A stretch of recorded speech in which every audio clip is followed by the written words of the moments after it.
I don't want to tell you too much about back of the house stuff, but when I was standing in the back looking at him, I said, which one of y'all woke up late this morning?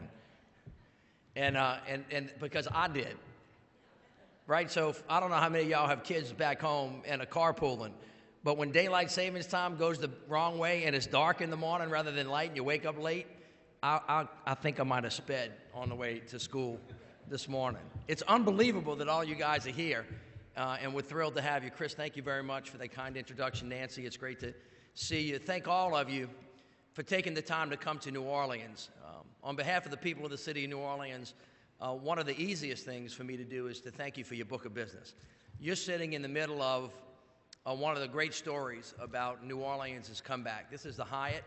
This building, for those of you that don't have spatial awareness, was the building that was blown out by Katrina. You saw this building on TV, right when you saw all of the American citizens standing on the steps of the Superdome. This is the building that is right next to this building.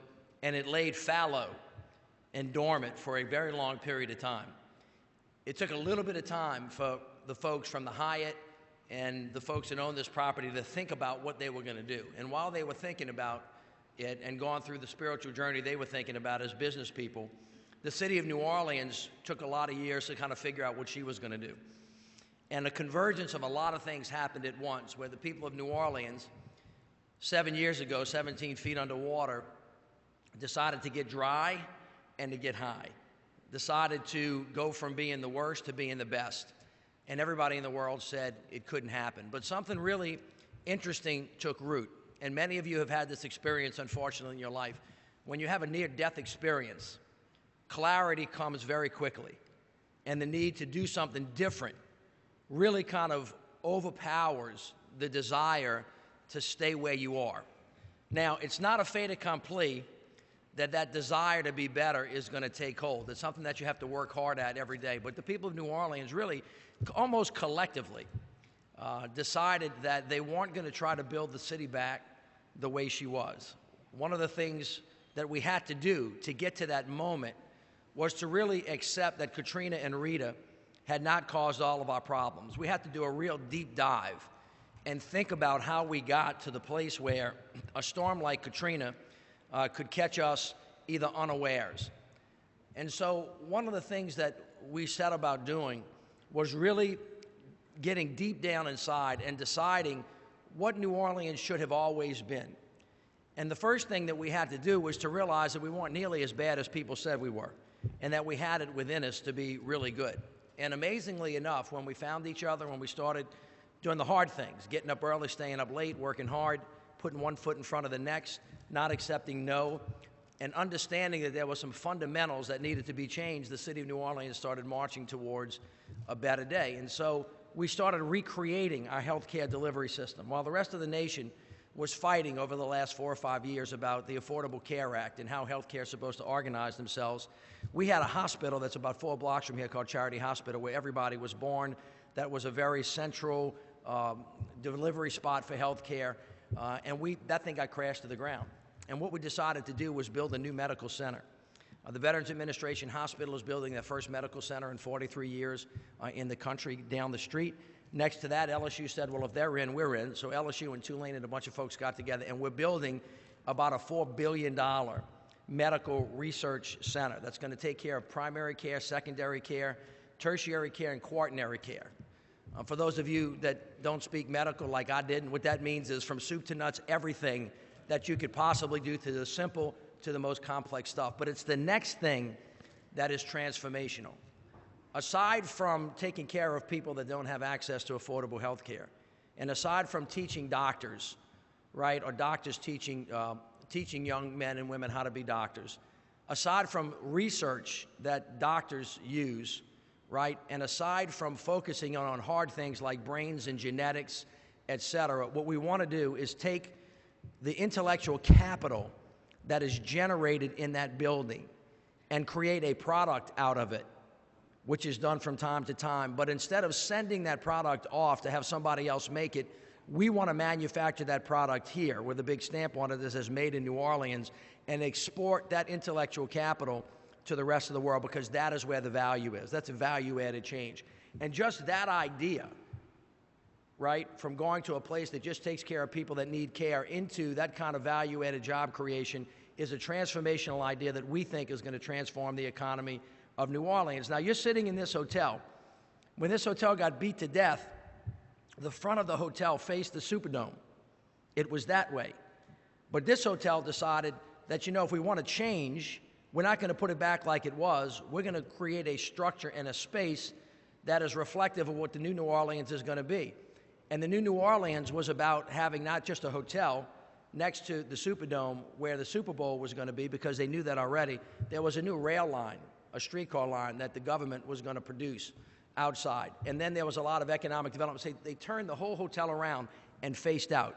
They took what was, and they kept the strength of it, but they turned it around because they knew that if they spent $600 million, they really thought about what the future would look like, that it would become one of the highest producing hotels in an industry in New Orleans, which right now is an international competitor. So in the hospitality and the tourism industry in New Orleans, produces 80,000 jobs. It's a $5 billion piece of the economy. So think about medical, think about sports, entertainment, and culture. The city of New Orleans has done 24 of the biggest events in America in the last 14 months that culminated a couple of weeks ago with the Super Bowl that all of you guys saw. We're getting ready to do the Women's Final Four. Then we're going to do the Zurich Classic. Then we're going to do the Jazz Festival. Then we're going to do the Essence Festival. We're going to roll into the NBA All-Star Game next year. And that's just the middle of all of the things we're going to do. So 2 pillars of our economy.